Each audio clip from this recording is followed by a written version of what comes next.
Hello everyone, welcome to my channel Niti tuition classes. मैं हूं नीरव भट्ट और आज मैं आपके लिए लेके आया हूं मैथमेटिक्स का पेपर 2 से, जो कि होता है स्टैंडर्ड 6, 7, 8 के लिए सीटेट का, जनवरी 2021 का। तो विदाउट टाइम को वेस्ट किए सीधा ही इस पेपर का सॉल्यूशन शुरू करते हैं। पेपर नंबर 2 पार्ट 2 पेपर में फर्स्ट था child development and pedagogy, second है मैथमेटिक्स। इसके साथ ही थर्ड पार्ट होगा साइंस, कंबाइंड ही होता है। उसके बाद 2 लैंग्वेजेस, टोटल 150 मार्क का पेपर। तो 31 से लेके 60 के मैथ्स के पेपर। इफ़ 0.135 प्लस 0.75 प्लस 2.105, तो इसका आंसर क्या होगा? तो इसको बड़ी ही आसानी से 0.1071 होगा। इसको आप इस तरीके से सॉल्व कर सकते हो, कुछ मत करो। यहाँ पे मैंने पूरा सॉल्यूशन दिया हुआ है, आप चाहो तो वीडियो को पॉज करके ये पूरा सॉल्यूशन समझ सकते हो। ज़्यादा कुछ इसमें है नहीं, सिर्फ आपको ये जो एरिथमेटिक है उसका पता होना चाहिए। ठीक है, आगे बढ़ते हैं। If a is equal to -3/4 and b is equal to 5/6, then which of the following does not lie between a and b? तो जब भी फ्रैक्शन देना तो आपके पास 2 रास्ते होते हैं कि पहले तो फ्रैक्शन को लाइक फ्रैक्शन कर दो और उसके बाद उसका कंपैरिजन करो। दूसरा तरीका है कि फ्रैक्शंस को डेसिमल में कन्वर्ट कर दो। उससे जो आपको पॉइंट में आंसर मिलेंगे तो आप काफ़ी आराम से अंदाज़ा लगा सकते हो। तो डेसिमल में कन्वर्ट करना फ्रैक्शन को would be more appropriate and time saving, इससे आपका टाइम भी बचेगा। तो -3/4 होता है 0.75, इसको आप करोगे तो आपको आंसर मिल जाएगा 3/4। डिवीजन एक सिंपल करना है। और 5/6 भी हो जाएगा, 50 हो जाएगा, मतलब 6 4 तो 0.4 समथिंग कुछ आ जाएगा। तो इसका आंसर है -7/9। कैसे? तो ये होता है -3/4, जो कि होता है -0.75, और ये होता है 5/6 मतलब 0.833। तो यहाँ पे -0.75 और 0.833 के बीच में कौन सा नहीं है? तो यहाँ पे देखो, 0 तो ऑब्वियसली नेगेटिव और पॉजिटिव के बीच में न्यूट्रल इंटीजर की तरह आएगा ही। -1/2 तो हो जाएगा -0.5, जो कि इससे बड़ा है तो वो भी आएगा। -0.4 भी आएगा, जबकि -7/9 है वो हो जाता है -0.77, which comes at the left side of this given number. जो नंबर दिया गया है उसके बाहर चला जाता है। तो 4th is the most appropriate. इसके लिए आपको नंबर लाइन का नॉलेज होना ज़रूरी है। आई होप होगा, यही सभी टीचर्स ही हो। The product of 1.7 into 10 power of 4 and 12.5 into 10 power of 6 is expressed। तो यहाँ पे करना कुछ नहीं है, सिंप्लीफाई करके कंपेयर करना है, जैसे कि मैंने यहाँ पे दिखाया गया है। आप यहाँ पे इस पूरे इक्वेशन को सिंप्लीफाई कर दो और इसको मल्टीप्लिकेशन में ही रहने दो, तो यहाँ पे आपको दिखाई देगा कि 2.125 के बराबर k हो जाता है और n के बराबर -1 हो जाता है। तो यहाँ पे अगर दोनों को कंपेयर करके वैल्यूज़ पुट डाउन करोगे तो आपका 2k + 1 में वैल्यूज़ सब्सटीट्यूट करने के बाद आपका आंसर आ जाएगा 3.250। 2 numbers are in the ratio of 3:5। 2 number है जो प्रोपोर्शन में है 3:5 के। If 12 is added to both the numbers, अगर एंटासीडेंट और कॉन्सिक्वेंट दोनों में ही 12 अगर ऐड कर देते हैं तो नया नंबर जो बनेगा उसका रेशियो चेंज होकर हो जाता है 5:7। The sum of the given 2 number is, तो ये दोनों नंबर का एडिशन क्या होगा? तो इसका 48 होगा। कैसे? अगर x/y इज टू 3/5 है तो x हो जाता है 3y/5, हमने x की वैल्यू निकाल ली। उसके बाद x ऊपर भी और नीचे भी हम 12 ऐड करते हैं, जिसके बाद नया रेशियो 5:7 बनता है। तो यहाँ पे 12 ऐड करने के बाद x की जो वैल्यू हमने ऑब्टेन की थी उसको हम इस इक्वेशन में डाल के इसको सिंप्लीफाई करेंगे। तो सिंप्लीफाई करने के बाद हमें y की वैल्यू मिल जाएगी। y की वैल्यू को हम x की वैल्यू में सब्सटीट्यूट करेंगे तो हमें x की भी मिल जाएगी। तो x will be 18 and y will be 30। इन दोनों को ऐड करोगे तो आंसर विल बी 48। ये हो गया हमारा answer. The mark price of an article is 840 rupees. किसी एक आर्टिकल की छपी हुई कीमत 840 है और shopkeeper gives a discount of 15%। ये दुकानदार जो है वो 15% का डिस्काउंट भी दे देता है on a mark price, MRP के ऊपर। Still makes a profit of 19%। Discount देने के बाद भी उसको 19% का प्रॉफिट हो रहा है। तो उस किताब की कॉस्ट प्राइस, मतलब उस दुकानदार को कितने रुपए में वो बुक पड़ी होगी, वो आपको ढूंढना है।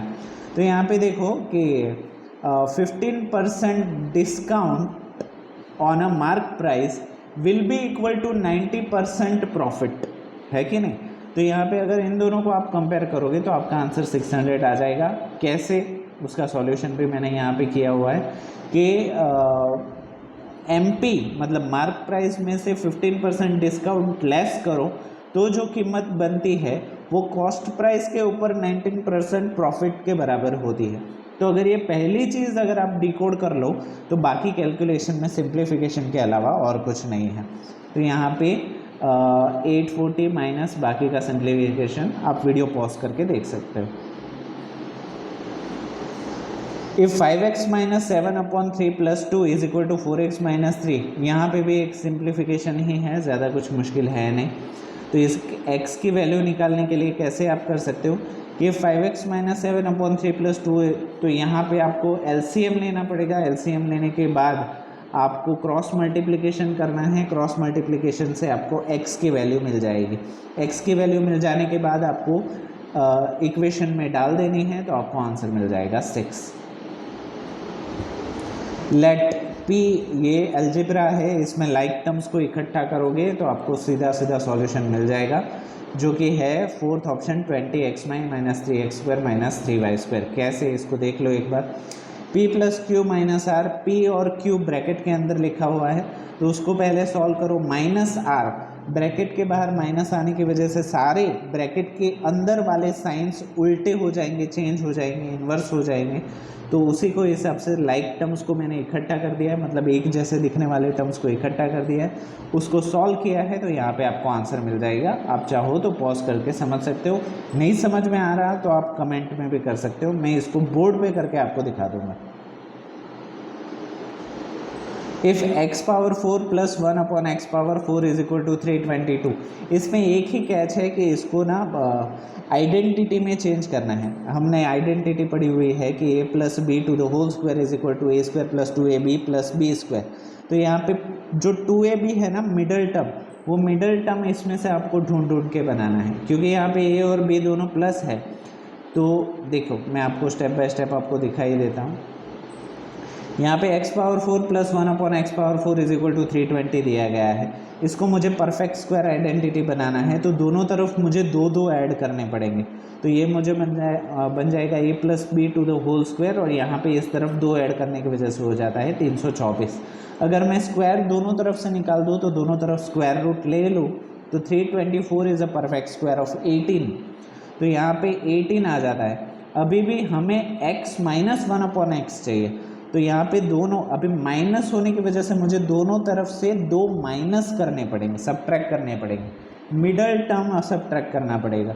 तो ये हो जाएगा x square plus 1/x square minus 2, दोनों तरफ से माइनस 2। तो ये हमारा हो जाता है a minus B to the whole square is equal to 16। Square root दोनों तरफ लगाने के बाद x minus 1/x is equal to 4 will be your answer. आगे बढ़ते हैं।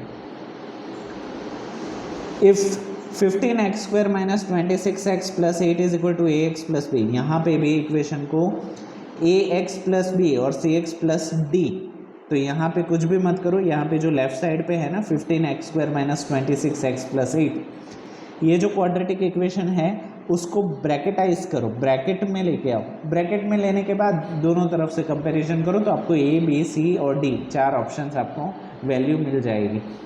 तो यहाँ पे कैसे करना है इसको, यहाँ पे देखो इक्वेशन में 15x स्क्वायर प्लस 8 है, तो a इज इक्वल टू 15 है जबकि c इज इक्वल टू 8 है, और 15 8 हो जाता है 120।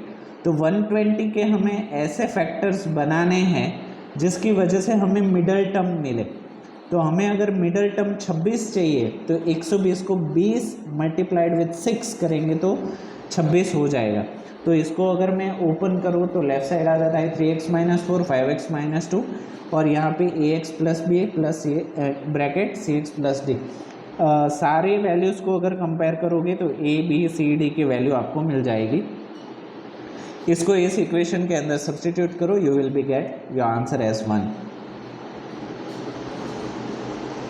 इन triangle A B C and D E F, A B is equal to E F है, तो ए या तो ई हो सकता है, ए या तो एफ हो सकता है. उसी तरीके से B C is equal to D A है, तो बी या तो डी हो सकता है या तो ई हो सकता है. इसी कंपैरिजन के हिसाब से यहाँ पे देखो मैंने फिगर बनाए हुए हैं A B C F E D. थोड़ा सा ये लॉजिक है कि ए बी और ई एफ है और यहाँ पे सी ए और एफ डी है, तो यहाँ पे कॉमन कौन सी चीज़ है, तो आप देखोगे एफ कॉमन है दोनों में, ए के साथ एफ ही मेल खा रहा है, तो यहाँ पे ए कॉरस्पॉन्डिंग हो जाएगा एफ के. उसी तरीके से आप बी निकाल लो, सी निकाल लो, तो यहाँ पे कॉन्ग्रुएंसी जो है आपकी फिट बैठ जाएगी. ठीक है, आगे बढ़ते हैं. तो इसका सही आंसर है A B C is F E D. मैंने नीचे फिगर बना रखी है. Which of the following can be the sides of an right angle triangle, इनमें से कौन सा. अच्छा, सी टेट में कुछ प्रॉब्लम्स तो ऐसे आ ही जाएंगे कि जो 3-4 MCQ के बराबर टाइम ले लेंगे और आपके पास दूसरा कोई ऑप्शन भी नहीं होगा. जैसे कि यहाँ पे हमें पता ही है कि इसको ना हम पाइथागोरस थ्योरम से कर सकते हैं, पीजीटी से कर सकते हैं, बट ये चारों को करना पड़ेगा और ये काफ़ी बड़े बड़े हैं, तो it will take time. There is not an another alternative. दूसरा है 1 से लेके 100 तक के ट्रिपलेट्स याद कर लो. ठीक है, तो ट्रिपलेट्स याद कर दोगे तो शायद आपका एक मार्क काफ़ी तेज़ी से आपको मिल जाए. तो इसका आंसर है 65, 72 एंड 97. कैसे? By using PGT. Square of sum of shorter sides will be equal to the largest square of largest side. तो ये हो गया हमारा आंसर. ठीक है. The number of edges on a polyhedron. अभी पॉलीहेड्रॉन बोला है मतलब ये फिगर विगर नहीं देंगे. पॉलीहेड्रॉन मतलब कोई एक है जिसमें बहुत सारी साइड्स हैं. अभी क्या है, कौन सा सॉलिड है, वो हमें नहीं बताया गया, पर इतना बताया गया है कि उसके 7 फेसिस है और 10 वर्टिसेस है. अभी 10 वर्टिसेस यहाँ पे देखो, ये पेंटागन में ऊपर के 5 वर्टिसेस, 5 एंड पॉइंट, नीचे के 5 एंड पॉइंट, तो ये 10 हो गए. तो मुझे पता चल गया कि ये पेंटागोनल प्रिज्म है क्योंकि 7 फेसिस है. 5 पेंटागन वाली जो रेक्टेंगुलर फेसिस है वो, और पेंटागोनल टॉप फेस और पेंटागोनल बॉटम फेस, टोटल हो गई 7. तो पेंटागोनल प्रिज्म में ये लोग पूछ रहे हैं कि एजेस कितनी होती है, लाइन लकीरें कितनी होती है, साइड्स कितनी होती है.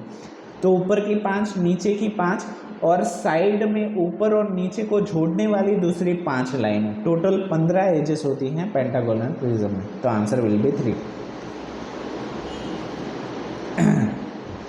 इन triangle A B C the side A B is produced to. यहाँ पे प्रोड्यूस्ड टू और एक्सटेंडेड टू, ये 2 वर्ड्स आपको देखने को मिल सकते हैं.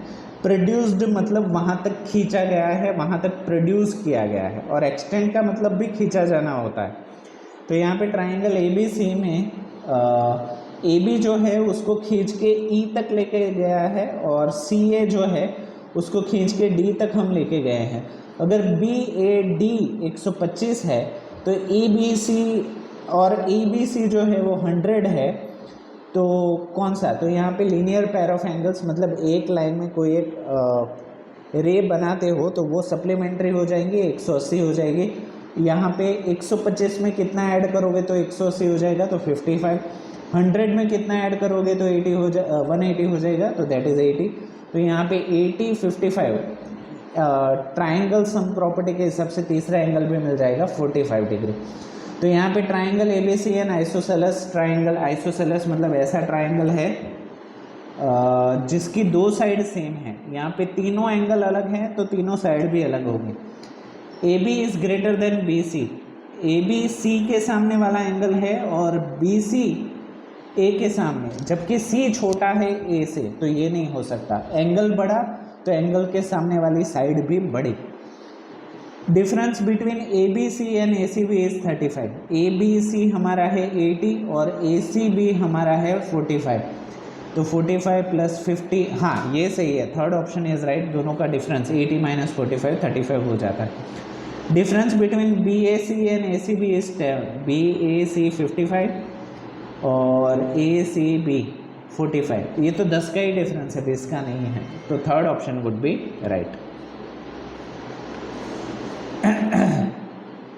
इन trapezium P Q R S, P Q is parallel to R S, obviously trapezium है तो एक pair of lines will be parallel, and the ratio of P Q and R S is 3:2। Base जो है वो 3 गुना है जबकि top जो है वो 2 गुना है। एरिया भी दे दिया गया है 480 स्क्वायर, और हाँ डिस्टेंस भी दे दिया गया है दोनों के बीच का 12 सेंटीमीटर। तो हमें पता है ट्रेपेजियम का एरिया लगाना है which is 1/2 sum of the parallel sides into distance between the parallel sides.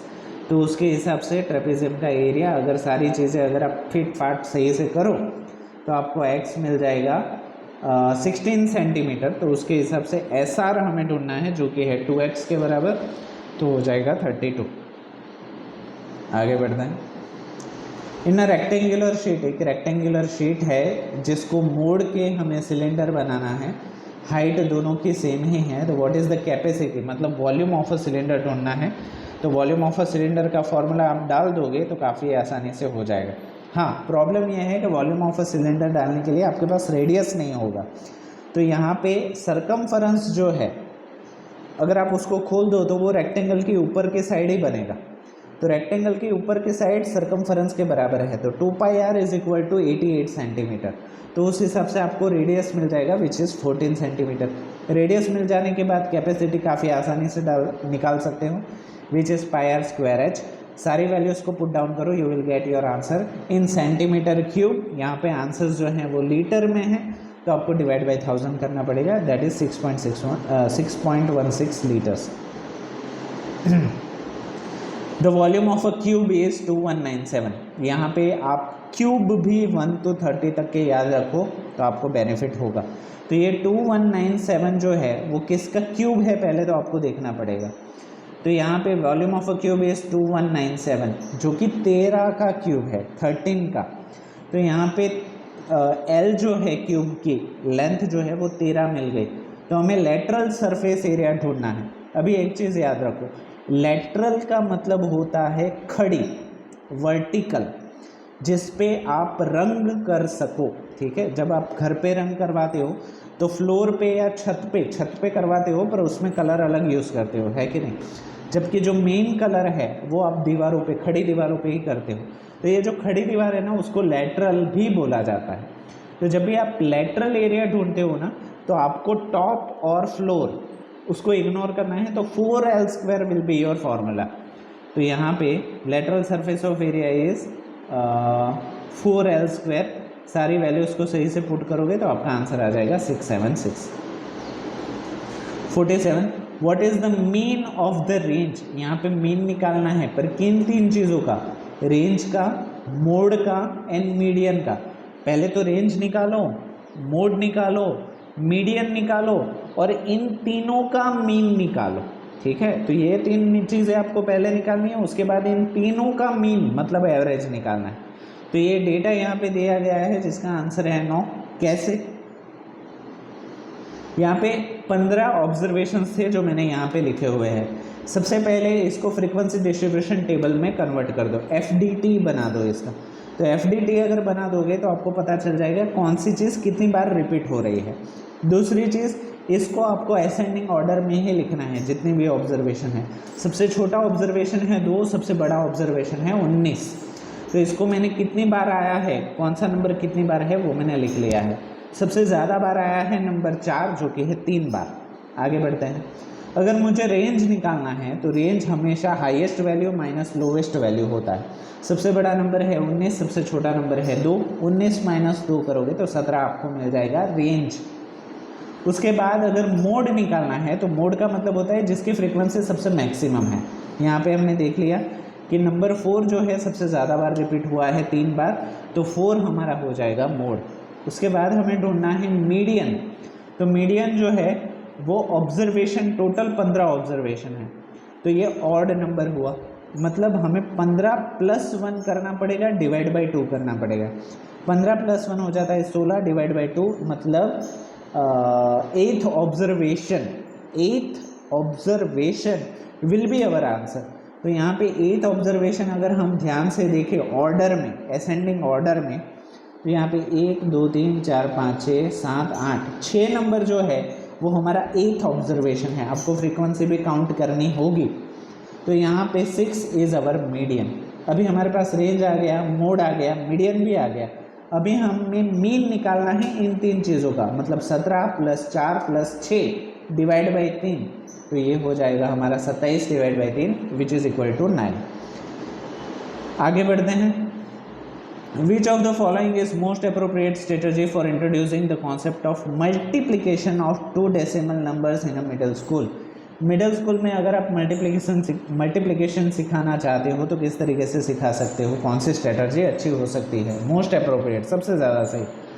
The algorithm should be use to introduce the concept, नहीं, एल्गोरिदम नहीं। बाद में the process should be visually represented, हाँ, middle school है तो बच्चों को दिखा दिखा के ही सिखाना पड़ता है। तो multiplication as a repeated addition नहीं, ये काफ़ी छोटे बच्चों के लिए सही है।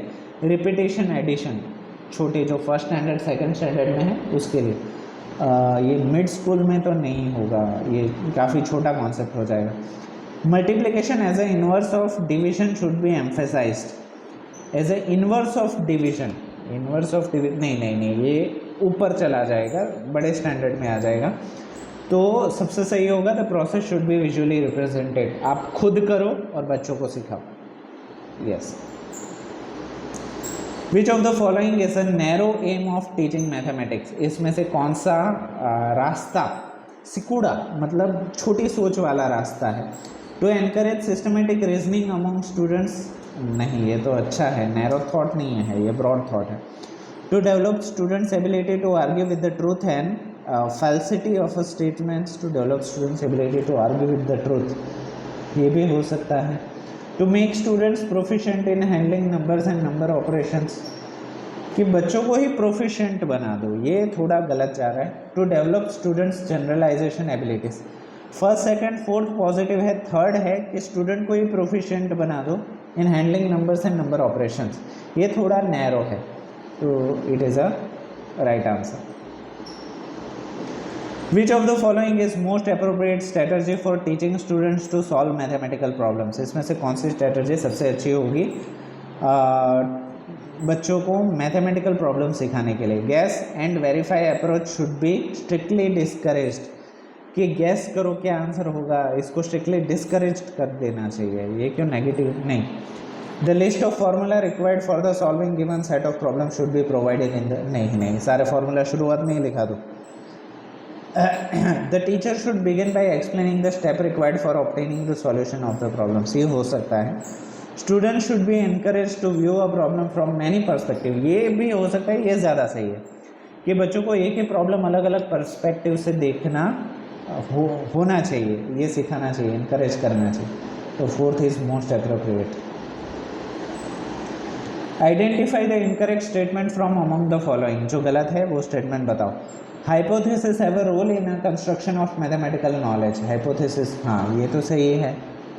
अच्छा, इनकरेक्ट स्टेटमेंट जो गलत है वो statement, the notion of argumentation is central of mathematics, ये भी सही है।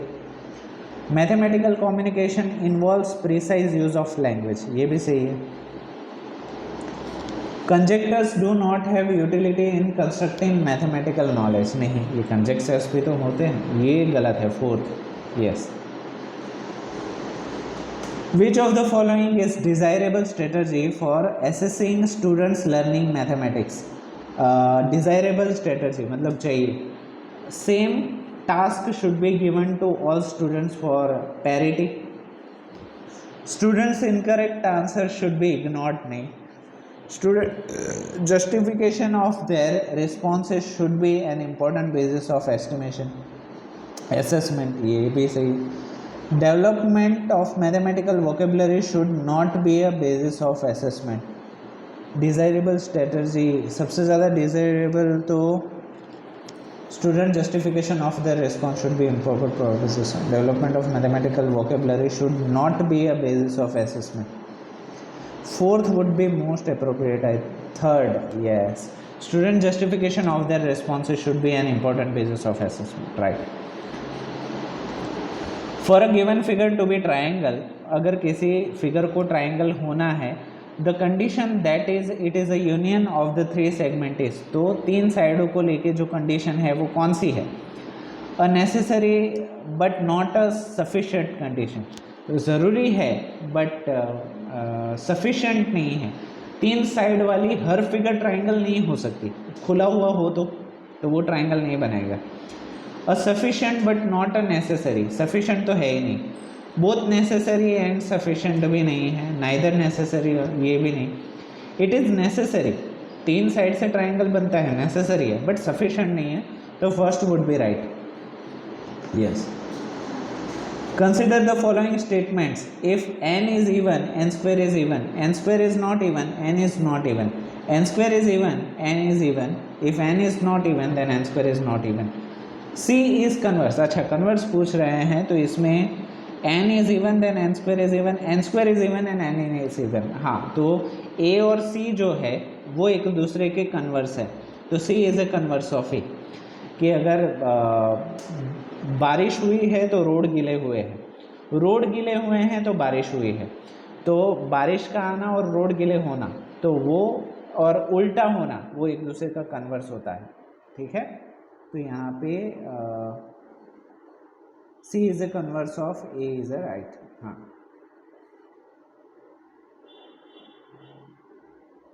ठीक है।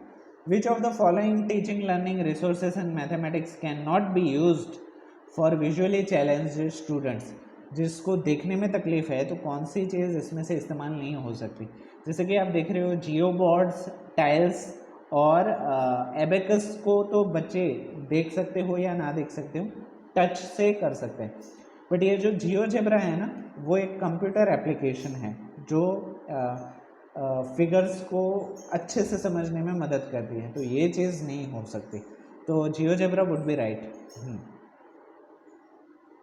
Which of the following statement is true, इसमें से कौन सा स्टेटमेंट सही है? Mathematics consist of all the theorems proved in mathematics books, all the theorems proved in mathematics books, ठीक है। चलो, a person good in mathematical computation is also good in a mathematical and vice versa, ठीक है। Institution, अरे mathematical statements can be conditional, ये fourth is right answer, गलती से tick हो गया, चलो कोई बात नहीं।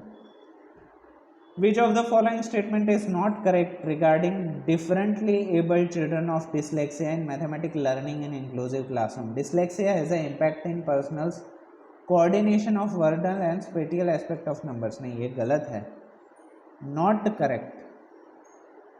Visually, parents in mathematics help in overcoming difficulty experienced by dyslexic children. Dyslexic children may have difficulty in writing down the ideas in systematic and organized manner. Dyslexia impairs only language learning, not mathematics learning. ये भी सही है। तो is an impact in a personal, coordinational and verbal and spatial aspect of numbers. First सही नहीं है, I think. Fourth, dyslexia impacts only language learning, not mathematical. Which of the following statement is not correct regarding differently abled as? ये तो correct है, inclusive classroom impacts only language learning, not mathematical learning, ये तो सही है, मतलब गलत में सही ढूंढना था क्या हमें, ठीक है। चलो आगे बढ़ते हैं। The number of distinct prime numbers of the largest six number is, largest six number होता है 999999, तो उसको आप फैक्टराइजेशन कर दोगे आप तो आपको मिल जाएगा 3, 7, 11, 13 और 37। तो यहाँ पे कितने अलग अलग नंबर से मिलके लार्जेस्ट सिक्स नंबर बना है, तो वो है हमारे 5 डिस्टिंक्ट, मतलब अलग अलग नंबर्स, तो यहाँ पे 5 will be your right answer. If the 8 digit number is this is divisible by 88, अगर इस नंबर को अगर आप 88 से डिवाइड कर सकते हो तो इसका मतलब होगा इसको 2 से भी कर सकते हो और 11 से भी कर सकते हो। 2 से कर सकते हो इसका मतलब होगा कि ये जो y है वो इवन ही होगा, समझते हैं कैसे? If a number is 88 it is divided by 2 and 11, it can be special factor we can use. तो अगर हमें किसी भी नंबर को 11 से अगर डिवाइड करना है ना तो उसके ओड पोजीशन और इवन पोजीशन का सब्ट्रैक्शन 11 के टेबल में आना चाहिए या तो 0 होना चाहिए। तो इसी का फ़ायदा लेते हुए हम sum of odd places and sum of even places करते हैं तो 16 प्लस एक्स प्लस वाई, ठीक है, ये 11 का फैक्टर होना चाहिए। तो यहाँ पे मान लेता हूँ कि वो 11 का फैक्टर 11 लेंगे तो x प्लस वाई नेगेटिव में चला जाएगा, तो हम 11 के बाद वाला 12 लेते हैं, सॉरी 22 लेते हैं, तो 22 माइनस 16 हो जाएगा 6, तो x plus Y is equal to 6। यहाँ पे y है उसको हम इवन ही ले सकते हैं क्योंकि वो 2 से डिविजिबल है, तो यहाँ पे y या तो 2 आ सकता है या तो 4 आ सकता है, 6 में आएगा तो x 0 हो जाएगा, जो कि नहीं होना चाहिए। तो यहाँ पे 2 4 6 अगर आप करोगे तो आपको 2 वैल्यू मिल जाएगी, x अगर 4 है तो y 2 हो जाएगा, x अगर 2 है तो y 4 हो जाएगा, इन दोनों का डिफरेंस मिल जाएगा आपको 2, जो कि है हमारा आंसर।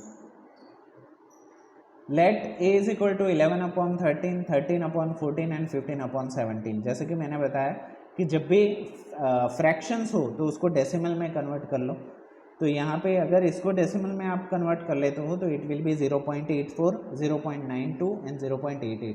इसको अगर आप ऑर्डर में लगा दोगे तो 11/13, उसके बाद 15/17 एंड 13/14, जो कि हमारा सही आंसर है 3rd। तो इसी के साथ मैथ्स के जो 30 MCQ थे वो भी हमारे हो जाते हैं ख़त्म। अगर आपको वीडियो इन्फॉर्मेटिव लगा है, आपका फ़ायदा हुआ है, तो इसको जल्दी से लाइक कर दो, अपने दोस्तों के साथ शेयर कर दो, और अगर आप इस चैनल पे नए हो तो इसको सब्सक्राइब करना मत भूलो। आज के लिए इतना ही रखते हैं, नेक्स्ट क्लास में हम आगे बढ़ेंगे साइंस के साथ। वीडियो को पूरा देखने के लिए आप सभी का थैंक यू सो मच।